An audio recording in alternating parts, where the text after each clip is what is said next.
The masks are off. While the world was watching the movements on the front lines, a giant was discovered behind the aggressor, one who is essentially paying for every shot fired at Ukraine. Beijing has officially become the main sponsor of the war, and the numbers in the new report are simply shocking. How exactly did China turn Russia into its strategic military proxy and testing ground, and why wouldn't Moscow have lasted even a single month without this critical support? Now, you will see the real map of these financial flows. Find more details in our report. According to data cited by the publication with reference to international analytical centers, China has stopped being just a neutral observer. Today, Beijing is the critical lifeblood of the Russian military machine. Let's examine the facts. Trade turnover between Russia and China in 2023 broke all unprecedented historical records. But the devil is in the details. China is not just buying inexpensive oil and natural gas. It has increasingly become a key supplier of dual-use goods. We're talking about advanced microchips, CNC machines, and essential components for drones. In fact, 90% of all microelectronics used in Russian missiles and electronic warfare systems now comes from China.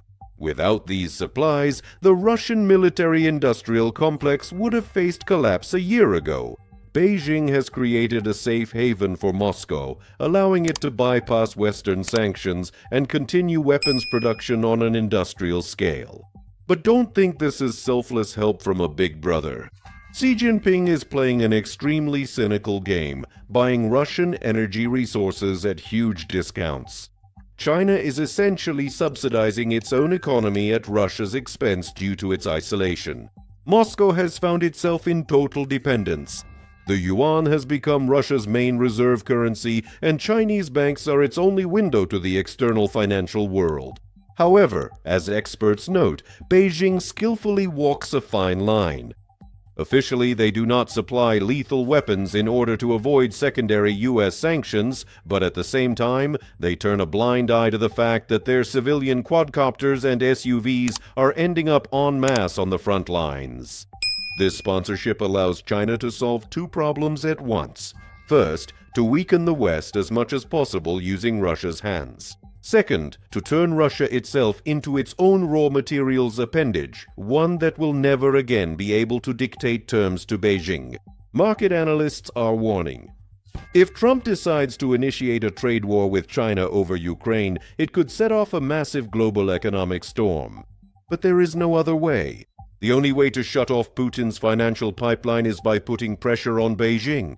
For Ukraine, this marks a critical moment. If Western allies manage to convince Xi Jinping that supporting the war is costing him too much, the Kremlin's resource base will be depleted within just a few months. But is the world ready for such a direct confrontation between two superpowers? The truth is, the war in Ukraine stopped being a local conflict a long time ago.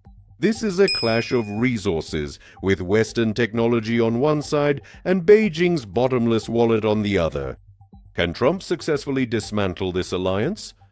Or will China keep fueling the flames of this conflict until Russia is left entirely exhausted?